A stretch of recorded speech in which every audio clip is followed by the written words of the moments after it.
Good evening, students. Welcome to Faculty of Commerce, Sri Agrasen Kanya PG College, Varanasi. I am Sachin Agrawal, Assistant Professor, Faculty of Commerce of this college, and I will be taking the subject of BCom first year. As you all know that we all are suffering from pandemic that has devastated everyone's life, but life has to go on and we should keep up the spirit high. So let's focus on academics too, and I will begin the introductory class on the subjects Business Environment Group B Paper 1. Firstly बेटा हम लोग syllabus की बात कर लेते हैं, और syllabus में आपके 4 यूनिट्स हैं। आपको जितने भी सब्जेक्ट्स आपको पढ़ने हैं, 6 subjects, there are 6 subjects in BCom first year, और 4 यूनिट में सभी डिवाइडेड रहेंगे।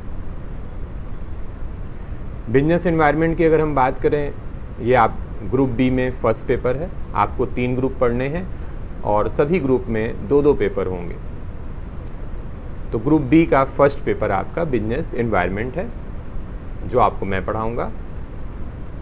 और ये जो सिलेबस है वो एक्चुअली में बिजनेस एनवायरनमेंट आप पहले भी पढ़े होंगे, बट एज अ चैप्टर पढ़े होंगे। सीबीएसई के स्टूडेंट होंगे, आईएससी के में भी, यूपी बोर्ड में भी है, व्यावसायिक पर्यावरण के नाम से शायद आप पढ़े हों। तो यहाँ पे पूरा उसी को थोड़ा एलोबरेट करके थोड़ा अच्छे से हम लोग डिटेल में पढ़ेंगे। जैसा कि आप जानते ही हैं, 1991 में न्यू इकोनॉमिक पॉलिसी आई हमारी कंट्री में। वो जो न्यू इकोनॉमिक पॉलिसी थी उसको एलपीजी के नाम से जानते हैं। एलपीजी का सेंस अगर हम कहें तो लिबरलाइजेशन, प्राइवेटाइजेशन एंड ग्लोबलाइजेशन। उस समय डॉक्टर मनमोहन सिंह हमारे फाइनेंस मिनिस्टर थे। काफ़ी उनके निर्णय को सराहा भी गया, और हमारे देश की इकॉनमी में एक बहुत बड़ा चेंज आया। जो बहुत से बैरियर्स थे, बहुत सी प्रॉब्लम्स थी, बहुत से रिस्ट्रिक्शन थे, बहुत से ऐसे कानून थे जिनकी वजह से बिजनेस करना टफ था। फॉरेन की कंट्री इंडिया नहीं आ पा रही थी बिजनेस करने, या इंडिया की जो कंपनियां हैं वो फॉरेन नहीं जा पा रही थी बिजनेस करने। बहुत सी प्रॉब्लम्स थी, उनको दूर करने के लिए पॉलिसीज़ बनाई गई, और बहुत सी प्रॉब्लम्स सॉल्व भी हुई। लेकिन हर पॉजिटिव के साथ नेगेटिव आता है, एज यू ऑल नो। तो कुछ प्रॉब्लम्स भी शुरू हो गई। हम लोग में से कई लोग ऐसे हैं जो कि बिजनेस करना चाहते हैं, लेकिन बिजनेस में रिस्क होता है। आप तो सभी जानते हैं बिजनेस में बहुत रिस्क होता है। लेकिन अगर उस रिस्क को हम कम करना अगर चाहते हैं, हम चाहते हैं बिजनेस में हम सक्सेसफुल हों और रिस्क कम से कम हो, तो ऐसी कंडीशन में हमने अपने बिजनेस के आसपास के एनवायरनमेंट को समझना बहुत ज़रूरी है। अगर उस एनवायरनमेंट को हम समझ जाएंगे तो श्योर है कि बिजनेस में हमें लॉस कभी नहीं होगा, हमेशा मुनाफा ही होगा। तो उसके लिए अपने आसपास के एनवायरनमेंट को, फ्यूचर में आने वाली प्रॉब्लम्स को, चैलेंजेस को हमको पहले से जानना होगा, जिससे कि हम उससे लड़ने के लिए पहले से तैयार हो जाएं। जैसे कि एक ऐसी प्रॉब्लम्स हम लोग के सामने आई है, पेंडेमिक महामारी जिसको हम लोग कहते हैं। ऐसी प्रॉब्लम्स शायद ही कभी आई हो। बावजूद इसके देखिए बहुत से नए बिजनेस शुरू हो गए। बहुत से लोगों ने समझा कि अब किस तरह के बिजनेस करने चाहिए। कुछ सैनिटाइजर का बिजनेस करने लगे, कुछ लोग मास्क का बिजनेस करने लगे। अलग अलग टाइप के बिजनेस, नए नए बिजनेस आपके सामने आए। बहुत से ऐसे लोग हैं जो कि दूसरे टाइप का बिजनेस करते थे, उनको लगा कि नहीं, हमें एफएमसीजी प्रोडक्ट्स बेचने चाहिए, यानी खाने पीने का सामान बेचना चाहिए। वो 12 महीना बिकता है। तो ऐसी कंडीशन में कई लोगों ने अपने बिजनेस को चेंज भी किया, तो इन्वायरमेंट को देखते हुए, और इन्वायरमेंट को समझ गए और इन्वायरमेंट के अकॉर्डिंग अगर आप चलेंगे तो ऐसी कंडीशन में आपको हमेशा फ़ायदा होगा और आप कभी भी अनसक्सेसफुल नहीं होंगे। अगर हम यूनिट 1 देखें तो इसमें हम लोग कंसेप्ट, नेचर एंड सिग्निफिकेंस की बात करेंगे। बिजनेस एनवायरनमेंट का क्या कंसेप्ट है, क्या उसका नेचर है, क्या इम्पोर्टेंस है। क्यों हम पढ़ते हैं, बिजनेस एनवायरनमेंट को क्यों जानना जरूरी है, ब्रीफली हमने बताया आप। एलिमेंट ऑफ बिजनेस एनवायरनमेंट यानी उनमें क्या क्या चीज़ें होती हैं, इंटरनल एंड एक्सटर्नल। देखो बेटा, इंटरनल में वो इन्वायरमेंट्स की बात हम लोग करते हैं जिनमें हम लोग चेंजेस कर सकते हैं। जैसे हमारे सप्लायर्स हैं, बिजनेस के एम्प्लॉयज़ हैं। हमारे सप्लायर का मतलब कि जिनसे हम गुड्स खरीदते हैं, रॉ मटेरियल खरीदते हैं, गुड्स खरीदते हैं सेल करने के लिए, प्रोडक्शन करने के लिए, उनको हम चेंज कर सकते हैं। हमारे एम्प्लॉयज़ हैं, वो इंटरनल मैटर है, हम वो अच्छा काम नहीं कर रहे हैं, हम उनको चेंज कर सकते हैं। एक्सटर्नल इन्वायरमेंट की बात करें तो ऐसे इन्वायरमेंट की हम लोग बात कर रहे हैं जिनको हम चेंज नहीं कर सकते, उसके अकॉर्डिंग खुद को चेंज करना है।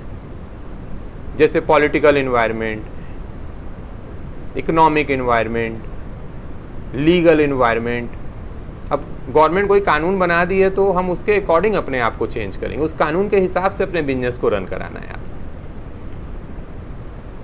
नई गवर्नमेंट आ गई, जैसे इस समय सेंट्रल गवर्नमेंट में बीजेपी की गवर्नमेंट है, कल सपोज़ कि वो गवर्नमेंट चेंज हो गई तो उनके अलग सोच होगी, उनके अलग विचार होंगे, उनका देश चलाने का तरीका अलग होगा, तो उनके अकॉर्डिंग अपने आप को हमें ढालना होगा। ये चैलेंजेस हैं बिजनेस में, ये सबसे बड़ा चैलेंज है। गवर्नमेंट बदलती रहती है, नए नए कानून आते रहते हैं, हमें उनके हिसाब से एडजस्ट करके अपने बिजनेस को रन कराना है। फिर उसका लास्ट टॉपिक इसमें जो है changing dimension of business environment है कि कैसे हमारे बिजनेस में पुराने समय से नए समय में आने में क्या क्या चेंजेस हुए, कैसे धीरे धीरे बदलाव हुआ, कैसे हम बिजनेस करने का तरीका धीरे धीरे बदले और लगातार बदलते भी जा रहा है और वो ज़रूरी भी है। यूनिट 2 में देखें तो उसी को हम लोग अब पार्ट करेंगे। जो चेंजिंग डायमेंशन है उसमें अलग अलग एक्सटर्नल इन्वायरमेंट की बात की जाएगी, वो यूनिट वाइज हमको 2 यूनिट में देखना है, यूनिट 2 एंड यूनिट 3 में। यूनिट 2 में हम लोग इकोनॉमिक इन्वायरमेंट की बात करेंगे, उनकी क्या इंपॉर्टेंस है, सिग्निफिकेंस क्या है, एलिमेंट्स क्या हैं उसमें।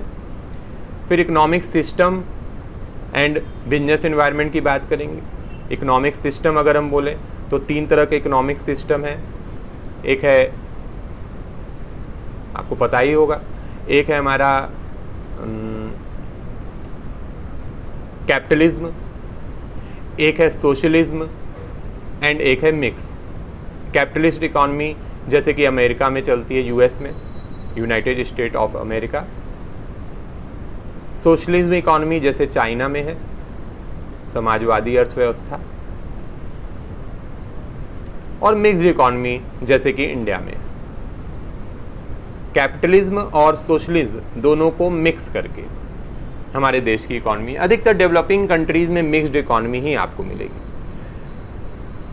उनमें से कौन सा अच्छा है ये आप पढ़ेंगे, आपको खुद समझ में आएगा। अकॉर्डिंग टू सर्कमस्टांसेस, परिस्थितियाँ क्या हैं, आपके देश की परिस्थिति के हिसाब से अगर आप सही इकोनॉमिक सिस्टम चुनते हैं तो आपका देश तरक्की करेगा, डेवलप होगा धीरे धीरे। फिर इकोनॉमिक प्लानिंग इन इंडिया की बात करेंगे। आप तो जानते हैं 1951 से 5 ईयर प्लान की शुरुआत हुई और प्लानिंग कमीशन था, अब उसको हटा के पॉलिसी कमीशन बना दिया गया है। नीति आयोग, पहले वो योजना आयोग के नाम से काम करता था, बदल के उसको नीति आयोग कर दिया गया, तो उसकी बात करेंगे हम लोग। रिसेंट गवर्नमेंट पॉलिसीज़, मतलब इस समय गवर्नमेंट की जो पॉलिसीज़ हैं किस चीज़ से related, industrial policy, fiscal policy and monetary policy. Industrial policy यानी औद्योगिक नीति क्या है गवर्नमेंट की, कैसे उद्योगों को बढ़ावा दे रही है। फिस्कल पॉलिसी यानी राजकोषीय नीति, गवर्नमेंट रिवेन्यू कैसे जनरेट कर रही है, टैक्स सिस्टम क्या बना रही है, कैसे उस पैसे को खर्च कर रही है, कहाँ खर्च कर रही है। जैसे कि देखें तो इस समय गवर्नमेंट रोड पे बहुत ध्यान दे रही है, रोड्स बनवाने की कोशिश कर रही है। आप देखेंगे कई हाईवे, कई नेशनल हाईवे बन गए हैं और लगातार बनते जा रहे हैं। मॉनेटरी पॉलिसी यानी मौद्रिक नीति कैसी है गवर्नमेंट की, इंटरेस्ट रेट कैसा रख रही है, लोन की क्या फैसिलिटी प्रोवाइड करा रही है, सब मॉनेटरी पॉलिसी में आ गया। फिर यूनिट 3 में अगर हम देखें तो डायमेंशन ऑफ पॉलिटिकल इन्वायरमेंट, जो हम पहले भी बात किए, बहुत ज़्यादा इसमें नहीं पढ़ना है आपको, ब्रीफ स्टडी है कि पॉलिटिक्स में जो चेंजेस आते हैं, जो पॉलिटिशियंस होते हैं उनके सबके अपनी अपनी विचारधाराएं अलग अलग होती हैं। तो उसके अकॉर्डिंग जो चैलेंजेस हमारे सामने आते हैं बिजनेसमैन के सामने, वो उसमें क्या बदलाव हुए, कैसे धीरे धीरे उसमें चेंजेस आए। पहले पॉलिटिक्स अलग तरीके से होता था, पॉलिटिक्स का दायरा बदल गया, उसकी सोच बदल गई है। पॉलिटिशियंस पहले दूसरे तरीके की सोच रखते थे और अभी एकदम अलग सोच रखते हैं। तो उनके वजह से जो चैलेंजेस बिजनेस में आते हैं उनकी बात करेंगे। फिर इसी में है changing dimension of legal environment. जो नए नए कानून हमारे देश में आते रहते हैं, बहुत से कानून आएंगे आने वाले समय में भी, आप देखेंगे। जिसमें से कुछ की बात कर रहा है यहाँ पे MRTP एक्ट 1969 में आया था। फेमा, पहले फेरा था, फिर फेमा हो गया, 1999 में आया था। फिर कंज्यूमर प्रोटेक्शन एक्ट 1986 में आया था, 1986 में, उपभोक्ता संरक्षण अधिनियम। तो इन एक्ट की वजह से, इन कानून की वजह से भी हमारे बिजनेस में बहुत से चैलेंजेस आते हैं, क्योंकि उस एक्ट के अगेंस्ट तो हम जा नहीं सकते, उसके अकॉर्डिंग ही हमको चलना है। फिर लास्ट यूनिट की बात करें तो इंटरनल एंड इंटरनेशनल इन्वायरमेंट की बात करेंगे। उसकी ब्रीफ स्टडी हम लोग करेंगे। वर्ल्ड ट्रेड एंड इंडिया, जो पूरे विश्व में भारत से कैसे व्यापार होता है, भारत कितना वर्ल्ड ट्रेड में किस नंबर पे, किस पोजीशन पे है, कितना एक्सपोर्ट करता है, कितना इंपोर्ट करता है, क्या चैलेंजेस हैं इंडिया के सामने। इंटरनेशनल ट्रेड बैरियर्स की बात करेंगे। बहुत सी रुकावटें हैं, बैरियर्स हैं, नियम कानून है, जिसकी वजह से हम कई कंट्रीज़ को ये नहीं कह सकते, जैसे चाइना है, बहुत से ऐसे हम लोगों के बीच कॉन्ट्रैक्ट हुए हैं, एग्रीमेंट हुए हैं, बहुत से संस्थाओं के मेंबर इंडिया, चाइना और बहुत मतलब सारी कंट्रीज़ हैं। तो हम लोग उनके अगेंस्ट नहीं जा सकते। हम ये नहीं कह सकते कि आप हमारे देश में सामान मत भेजिए, हम ये उस पर रोक नहीं लगा सकते। उसके अकॉर्डिंग ही हम लोगों को चलना पड़ेगा, जो हमारे बीच पहले एग्रीमेंट्स हुए हैं। WTO का नाम आपने सुना होगा, वर्ल्ड ट्रेड ऑर्गेनाइजेशन, उसके मेंबर हम भी हैं, चाइना भी है, पाकिस्तान भी, सभी हैं। तो इन देशों से व्यापार हम एकाएक बंद कर नहीं सकते। हाँ ठीक है, कोरोना का समय था, व्यापार बंद करने का एक मिल गया रास्ता और हम व्यापार बंद किए। बंद नहीं किए, ये कहेंगे कि हम लोग कम कर दिए, लेकिन ये हमेशा के लिए नहीं हो सकता, क्योंकि हम लोग अपने एक जो WTO है और बहुत से ऑर्गेनाइजेशन है, वर्ल्ड बैंक है, IMF है और बहुत से ऑर्गेनाइजेशंस हैं जिनके मेंबर हम हैं और उन एग्रीमेंट से हम बंधे हुए हैं। तो मुश्किल है हम लोगों से के लिए कि हम एकाएक किसी को बायकॉट कर दें, किसी को कह दें हम उससे व्यापार नहीं करेंगे, मुश्किल है। एग्जिम पॉलिसी की बात करेंगे। एग्जिम पॉलिसी यानी एक्सपोर्ट इम्पोर्ट पॉलिसी जो है गवर्नमेंट की बदलती रहती है, जो विदेशी व्यापार नीति होती है। फॉरेन इन्वेस्टमेंट पॉलिसी, हम भारत से बाहर अगर पैसा इन्वेस्ट करना चाहते हैं या फॉरेन से इंडिया में इन्वेस्ट होना है तो उसके लिए गवर्नमेंट की क्या पॉलिसीज़ है रिसेंटली, वो हम बात करेंगे। और लास्टली हम लोग इंटरनेशनल इंस्टीट्यूशन की बात करेंगे, जिसमें IMF, WTO, वर्ल्ड बैंक।